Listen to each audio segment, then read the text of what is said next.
No, my mindset has been the same since I started last week, and that's just take it and run with it. You're the starter for that week, and that's how you got to approach things. And even when you're a backup quarterback, you approach the preparation throughout the week as a starter because you are one play away. What did you see today that you feel like you could build on? You did some good things today.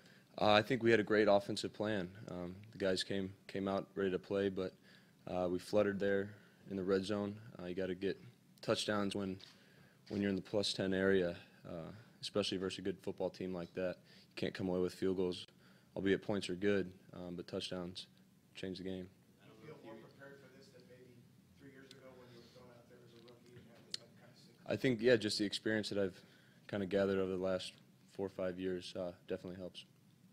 You punted twice there in the final minutes, one with 5.5 left and one with 3.5 left. Did you want to go for it? You were expecting to go for it there down 16? I forget the down and distance, but I think it was 4th and 13, and it's tough.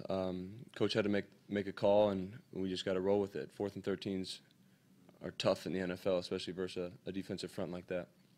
How do you're 3-7, how do you avoid this being a lost season? Just keep fighting. We're competitive people. Win, lose, or draw, we're going to come in Tuesday with the same mindset we have since week 1, and that's to go out there and win the next football game. We got a great team coming in next week, and we got to prepare our tails off. When you were down in the red zone, I don't know if you threw it in the end zone once. Was that just a matter of that wasn't there? It was just the coverage that they were playing. You can't force throws in the red zone because you do have to come away with points. You want a touchdown, but if you have to settle for a field goal, you still get points on the board. And I think they were playing a soft Tampa 2 there. I think on the 3rd down you're referencing,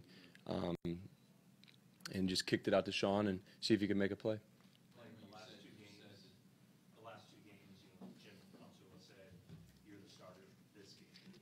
Didn't make any promises the rest of the way. Mm-hmm. Were you surprised when that happened yesterday, Colin going on IR, and does that change your mindset? No, like I just said a little bit ago, my mindset stays the same. It's 1 week at a time, 1 day at a time, 1 practice at a time, because that way you can focus on the details. You can't look ahead. You can't get ahead of yourself. It's really just step by step in the NFL. Does it change the fact that you can take a little bit more leadership of the offense? I think when you're the starting quarterback, the leadership part is there, regardless if you're starter for 1 week, 2 weeks, 3 weeks. You got to be that vocal guy in the locker room, in the huddle, on the offensive side of the ball, because the guys got to rally around you. And our guys fought their tails off today. Hats off to the O-line, the running backs, the wide receivers. They did a tremendous job, but we just didn't do enough to win the game.